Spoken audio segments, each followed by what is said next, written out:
Hi, Rhema. It's week 32, day 1 of our Bible narrative reading plan. Today we are in 2 Kings chapter 21.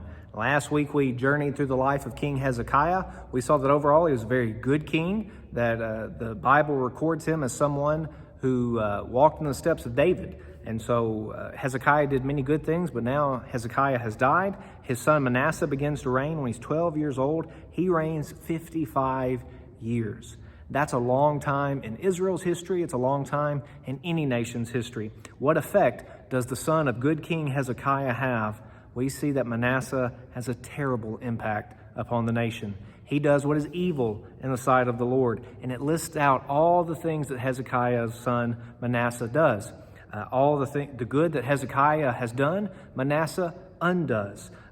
Hezekiah ripped out all the false worship places, all the false altars and temples and all the different things that were erected in honor of false gods.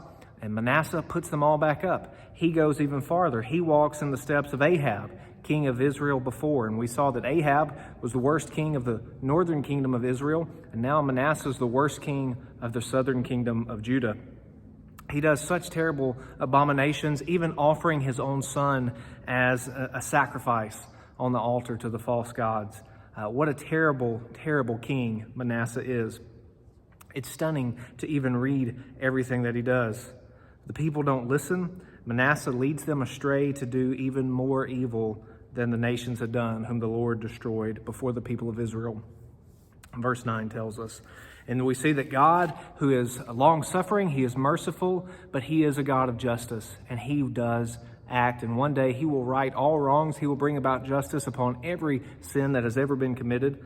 But here, God announces that Manasseh's idolatry is going to be punished. You see that there in verses 10 and following. He says, I'm going to bring such disaster upon them that when people hear about it, they're going to physically have a response. He says the ears of everyone who hears it will tingle.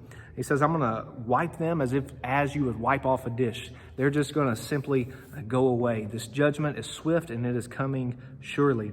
Verse 16 tells us that Manasseh shed much innocent blood till he had filled Jerusalem from one end to another.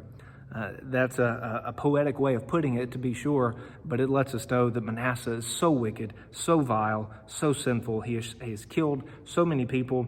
And verse 17 says, look, are the rest of these acts not recorded in the book of Chronicles? Manasseh dies, he's buried, and Amon, his son, reigns. So now we wonder, is Amon going to be like his father Manasseh? Is Amon going to be like his grandfather Hezekiah? We see that Amon begins reigning when he's 22. He reigns for 2 years, and he does evil in the sight of the Lord. He walks in the steps of Manasseh, his father. He does all these terrible things just like his father did. He doesn't walk in the ways of David and Hezekiah. He walks in the ways of his sinful father Manasseh. And ultimately, he dies and he's buried. And the last verse of the chapter tells us that Josiah, his son, reigns in his place. So we're left wondering, what kind of king will Josiah be? We'll find out in tomorrow's reading. Here's a summary of today's reading.